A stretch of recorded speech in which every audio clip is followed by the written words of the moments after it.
کہ رسول خدا نے فرمایا اگر حاکم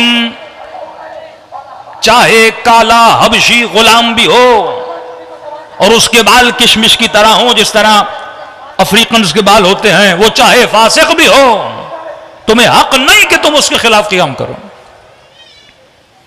تو کہا کہ اس حدیث کی روشنی میں یزید کیسا بھی تھا، حسین کو قیام نہیں کرنا چاہیے تھا۔ اپنی بقا کے لیے حاکموں نے جعلی حدیثیں بنائی۔ اس حدیث میں بھی تعصب کی بو آتی ہے، عرب اور عجم، عرب اور عجم، یہ قتل خلفاء، دوسرے خلیفے کا قتل، تیسرے کا قتل، چوتھے کا قتل، خلیفہ کشی جو مسلمان کے معاشرے میں عام ہوئی، کیوں ہوئی؟ کہ معاشرے میں زیادتیاں شروع ہوئیں، عرب اور عجم کی تفریق شروع ہو گئی، روم فتح کرنے کے لیے چلے، ایران فتح کرنے کے لیے چلے، پھر اتنی کنیزیں، اتنے غلام جب معاشرے میں آئے، پھر جس طرح حکومت سبسڈی دیتی ہے، انہوں نے عرب کی سبسڈی الگ رکھی، عجب کی سبسڈی الگ رکھی، ایک معاشرے میں تفریق پیدا ہوئی۔ پھر ایسی حدیث جس سے رسول خدا کے عقیدے اور ادب میں توہین نظر آتی ہے کہ نبی نے فرمایا اگر کوئی حاکم کالا حبشی بھی بنے، کیونکہ عرب برداشت نہیں کرتے تھے ہمارے اوپر کوئی افریقن آ کے کھڑا ہو جائے، کیونکہ کالے ان کے غلام ہوتے تھے۔ پہلی مرتبہ جب رسول نے غلاموں کو ایک صف میں نماز میں بٹھایا، آج مسلمان پڑھے تو صحیح اپنی تاریخ کو، نبی نے کیوں کہا نماز کے بعد مصافحہ کرو، ایک دوسرے کے ساتھ ہاتھ ملاؤ؟ کیونکہ اسلام میں تو آ گئے۔ اب تصور کریں ایک بندہ گھر میں غلام رہا ہو، جھاڑو دے رہا ہو، کپڑے پوچھ رہا ہو، جب دیکھو تو یہ سر کر کے کھڑا ہو، جب اجازت ہو تو بیٹھے، جب اجازت نہ ہو تو پوری پوری رات کھڑا رہے، اور نبی نے نماز کی صف میں ساتھ لا کے بٹھا دیا۔ یہ بیٹھ تو گئے لیکن کبھی ہاتھ نہیں ملاتے تھے، تعصب ان کے اندر ابھی بھی تھا۔ ان اکرمکم عند اللہ اتقاکم، یہ آیتیں کیوں آئیں؟ اللہ نہ قوم دیکھتا ہے، نہ رنگ دیکھتا ہے، نہ نسل دیکھتا ہے، اللہ یہ دیکھتا ہے کہ اس کے وجود میں تقوی زیادہ ہے۔ تو نماز کے بعد مصافحہ کرو، ہاتھ ملاؤ، اس کا ہاتھ گندا نہیں ہے۔ واقعہ مشہور ہے کہ اس نے ہاتھ نہیں ملایا، تو کہا کہ یا رسول اللہ یہ ڈر رہا ہے کہ ہاتھ ملائے کہیں میری غربت اس کو لگ نہ جائے اور کہیں میں تھوڑی اس کی امیری اس سے لے نہ لوں۔ اور اسی معاشرے میں یہ رافت اور رحمت والے نبی جو پسند نہیں کرتے تھے کسی غلام کے ساتھ، آج بھی آپ چلے جائیں عربوں کے یہاں آج بھی تعصب موجود ہے، وہ عرب چاہے شیعہ ہو، وہ عرب چاہے اہل سنت کا ہو، تعصب ضرور ہے ان کے اندر۔ ابھی میں عراق کے ایئرپورٹ سے آ رہا تھا تو لکھا ہوا تھا عرب اور عجم کی لائن ہے، ایک لائن ہوتی ہے عراقیوں کی، وہ بورڈ بھی لگا ہوا، یہ لائن عراقیوں کی ہے، پھر ایک بورڈ لگا ہے یہ لائن عجم اور عرب کی ہے، مطلب وہ عرب جو غیر عراقی ہے، لیکن عرب کو عجم سے الگ کیا گیا ہے۔ یہی تفریق آپ دیکھتے ہیں، عجمی بولتے ہیں، یہ عجمی ہیں۔ نبی نے اس معاشرے میں کہ پسند نہیں کرتے تھے کہ یہ کسی غیر عرب، کسی غلام، کسی کالے رنگ والے کے ساتھ ہاتھ ملائیں، نبی نے اسی معاشرے میں اپنا مؤذن بلال حبشی کو بلایا کہ اب جب تک یہ کالے رنگ والا تجھے بلائے گا نہیں تو مسجد میں آئے گا کیسے؟ پھر گوارا نہیں کرتے تھے کہ بلال کیسے مؤذن بنا، اب کیسے کہیں کہ یا رسول اللہ یہ کالا ہے، یہ غلام کہے گا حی علی الصلاۃ حی علی الفلاح تو ہم آئیں گے، تو کہا یا رسول اللہ یہ توتلا ہے، اسے شین بولنا نہیں آتا، جب اذان دیتا تو کہتا ہے اشہد ان لا الہ الا اللہ اشہد ان محمد رسول اللہ، تو کسی ایسے کو رکھیے کم از کم شین تو بولے۔ تو نبی نے فرمایا بلال کا سین اللہ کی نگاہ میں شین ہے، اللہ اس کے سین کو شین کاؤنٹ کرتا ہے، بلائے گا تمہیں کون؟ بلال بلائے گا۔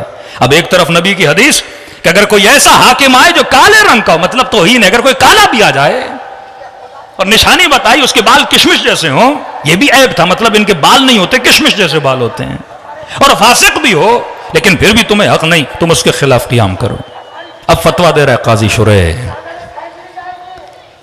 کہ حسین ابن علی نے قیام کیا، کس کے خلاف؟ یزید کے خلاف۔ یزید کون؟ حاکم۔ حاکم کون؟ اولی الامر، اور اولی الامر کے خلاف تلوار اٹھانا حرام ہے، جو اٹھائے گا وہ مرتد ہے۔ تبھی پاکستان کی کم از کم تاریخ پڑھ لیجئے، جب لال مسجد پہ حملہ ہو رہا تھا تو پرویز مشرف نے اس مولوی کو کہا کہ تم نے اپنی تفسیروں میں لکھا ہے کہ حاکم اولی الامر ہوتا ہے، لہٰذا میں حاکم ہوں، اولی الامر ہوں، اور اگر تو میرے خلاف جہاد کر رہا ہے تو تجھے مارنا میرے لیے کیا ہے؟ جائز ہے۔ اسی مبنا پہ فتویٰ ملا۔ اب آج کے موٹیویٹر اسپیکر جو ہیں یہ سوال کرتے ہیں کہ ہمیں نہیں نظر آتا کسی مفتی نے قیام کیا ہو، کسی حاکم کے خلاف بولا ہو. آپ چلے جائیے، آج جتنی انہوں نے خانقاہیں بنائی ہوئی ہیں، مرید بنائے ہوئے ہیں، مسجدیں بنائی ہوئی ہیں، ایک بیان نہیں آتا فلسطین کے مسلمانوں کی حمایت میں، ایک بیان نہیں آتا کشمیر کے مسلمانوں کی حمایت میں، ایک بیان نہیں آتا جو اس ملک میں کرپشن ہے، جو فساد ہے، کہ 2 گھنٹہ بارش ہوتی ہے پورا کراچی پریشان ہو جاتا ہے. جب معاشرے کے اندر میں گندگی ہو تو جب بارش ہوتی ہے گٹر ابل آتے ہیں. اسی طرح وہ گٹر زدہ معاشرہ جس کی اصلاح کسی امام کے ہاتھ میں نہیں تھی، سب اپنی لوٹ مار میں مصروف تھے، اور اس معاشرے کی گندگی کب نکلی؟ جب کربلا رونما ہوئی. بتایا کہ یہ معاشرہ کہاں پہنچ چکا ہے. ایک طرف محمد کا کلمہ پڑھ رہا ہے، دوسری طرف اسی محمد کے نواسے کے گلے پر چھری چلا رہا ہے. ابتداء ظلم، اہل بیت پہ ظلم بعد میں ہوا ہے، یہ اس منبر سے پڑھنا چاہیے. ظلم اہل بیت بعد میں شروع ہوا ہے، سب سے پہلے ظلم اصحاب رسول پہ ہوا ہے. یہ پہلو بھی اس منبر سے بیان ہونا چاہیے. یہ ہر جوان کے ذہن میں باتیں ہونی چاہیے کہ جو آپ کو توہین اصحاب کا الزام دیتا ہے آپ اسے بولو سب سے پہلے توہین اصحاب ہوئی کہاں تھی. تاریخ اسلام کا پہلا واقعہ، دردناک واقعہ جو صحابی رسول کے ساتھ ہوا، وہ جناب مالک ابن نویرہ تھے. سر کٹا، بیوی کے ساتھ زیادتی ہوئی، نبی کا صحابی تھے. ابتدا اصحاب سے ہوئی، پھر اہل بیت کی باری آئی، آہستہ آہستہ جناب ابو ذر غفاری، جناب عمار یاسر، جناب امیر المؤمنین، جناب امام حسن، جناب امام حسین.